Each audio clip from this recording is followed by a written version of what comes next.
Hi everyone, my name is Áine McMullan and I work in integrated care in the Health and Social Care Board in Northern Ireland. I'm currently the project manager for Project ECHO. So thank you for the opportunity today to present on how we're using ECHO in Northern Ireland and particularly within integrated care. So today I'm just going to run through ECHO in Northern Ireland, a bit about ECHO and integrated care. I'm going to touch on just our COVID-19 response and also just finish off with future plans. So just starting off, in 2015, after Dr. Sanjeev Arora had come to visit Northern Ireland, a team from the Health and Social Care Board, the Public Health Agency and Northern Ireland Hospice went out to New Mexico really to learn more about ECHO and to undertake specialist immersion training. So as you're probably aware, palliative care through the Northern Ireland Hospice was actually the first specialty in Northern Ireland to test Project ECHO, and this was really to provide support and education to the palliative nurses, many of who were isolated across the region. So the Health and Social Care Board really worked in partnership with AIIHPC to pilot ECHO in Northern Ireland in 5 different areas. Those areas were optometry, diabetes, CARES, GP trainees and nursing homes. And after a positive evaluation and identification of recurrent funding, this progressed from 5 networks to the current situation today, where we're working with Hospice UK as our delivery partner, and we now deliver approximately 30 networks each year.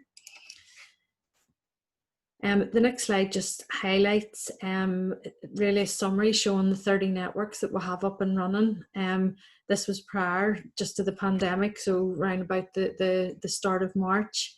The slide shows the various networks. So we've got optometry, pharmacy, safeguarding, prison health, palliative care, paediatrics, frailty and nursing homes, just to name a few.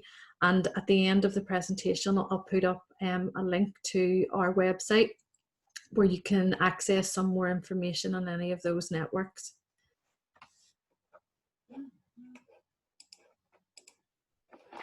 Okay, so in Northern Ireland, we do a lot of things very well from a health service perspective, and that's something that we're very proud of.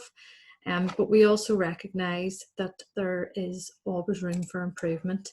There have been a number of reports over the last few years, and all of those reports do tell us that. And we recognise that things do need to change, and we look to the leaders in our system to help lead and facilitate that change. We can all probably relate to this slide. So change always seems a great idea until it actually impacts on ourselves. For those who are actually brave enough to lead the change, it can be a bit precarious, and sometimes it feels like you're just about hanging in there. So that's where we see ECHO really as a tool to support change and the transformation agenda. So as we know, ECHO is a safe space. We very much see it as providing a scaffolding for building communities of practice to co-produce and co-design. It provides the opportunity to have conversations which are focused on patients, and ECHO very much fits the whole ethos and priorities of integrated care partnerships in Northern Ireland, which I'm going to talk a wee bit about just on the next slide. So just for those of you who aren't aware of integrated care partnerships in Northern Ireland, I'll just give a brief summary of what they are and who's really involved in them. So as per the documents that I'd already referred to in an earlier slide, in 2013, ICPs were established to try and deliver that more joint up care with a local focus, and allowing those who deliver services and those who use these services to have a lot more control. There are 17 integrated care partnerships across Northern Ireland. They're made up of various disciplines within health, so from primary and secondary care, local councils with service user and care input too. So just as the slide says, so integrated care partnerships are networks of providers who are working together to deliver the right care in the right place at the right time.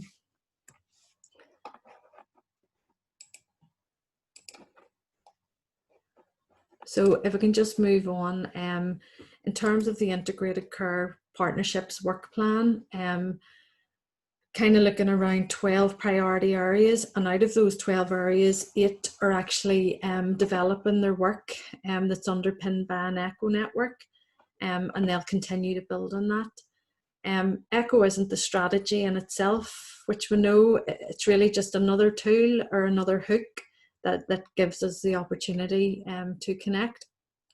So if, for example, priority 4 around palliative care, so this has been an ongoing priority for integrated care. It was a real focus prior to the pandemic, and now even more so throughout the pandemic. Another example is priority 2 around nursing home transformation. So with support from the integrated care partnerships, networks have been established in each of our 5 trust areas across Northern Ireland. So each one of those networks has approximately maybe 15 to 20 nursing homes, with anything from between 1 and 5 staff members joining any session at a given time. So they're benefiting from joining remotely from their place of work on a day that suits, at a time that suits, and learning about a topic that they would like to learn about, which has been established at their initial curriculum setting day. They're getting expert advice regarding challenging cases, and they have the support of their peers, and then really cascading that information within the homes.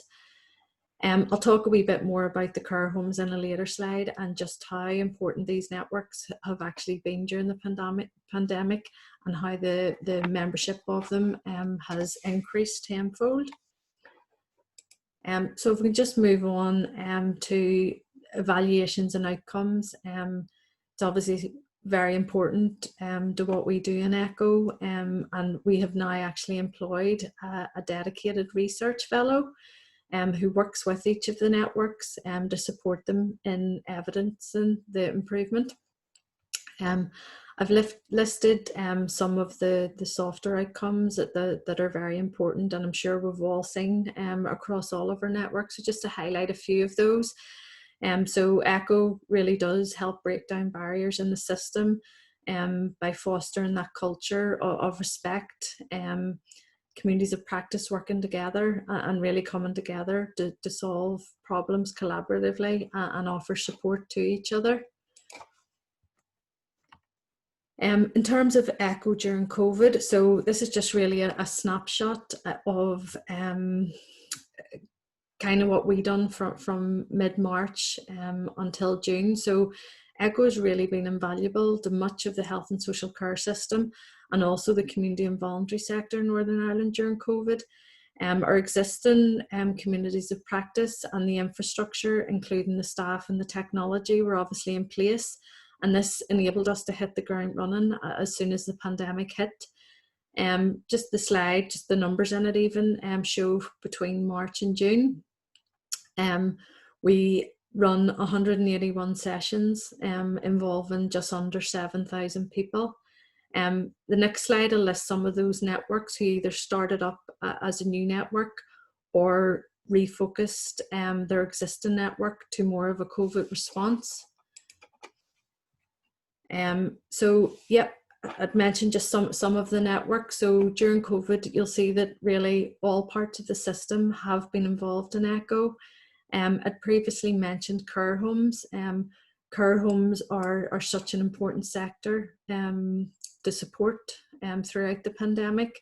And as they already had their networks established, it just made it so much easier to get them up and running and really switch their focus and say hit the ground running straight away. Just a bit of a focus on care homes then. So ECHO was able to provide instant access to that much needed support that was demonstrated by the very high numbers involved. So you'll see you know, over 3,000 people in a 10-week period from mid-March.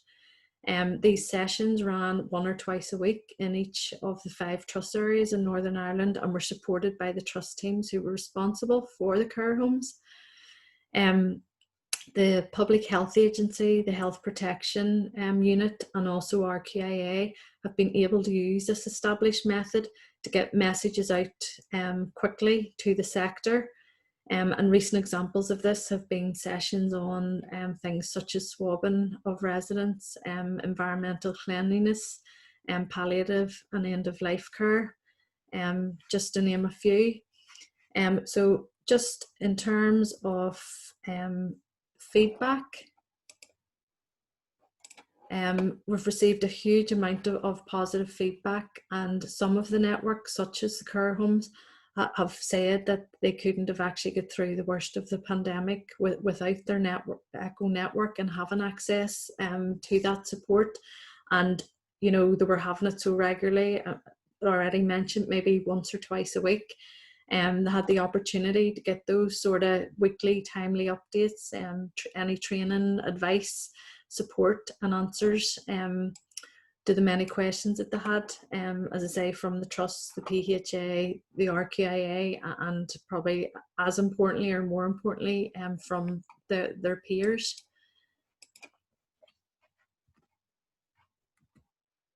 So just moving on, in terms of the future plans for ECHO in Northern Ireland, we're working with our existing networks and with new networks as well to try and get them through these uncertain times and have established support networks in place to face any future challenges that are coming their way.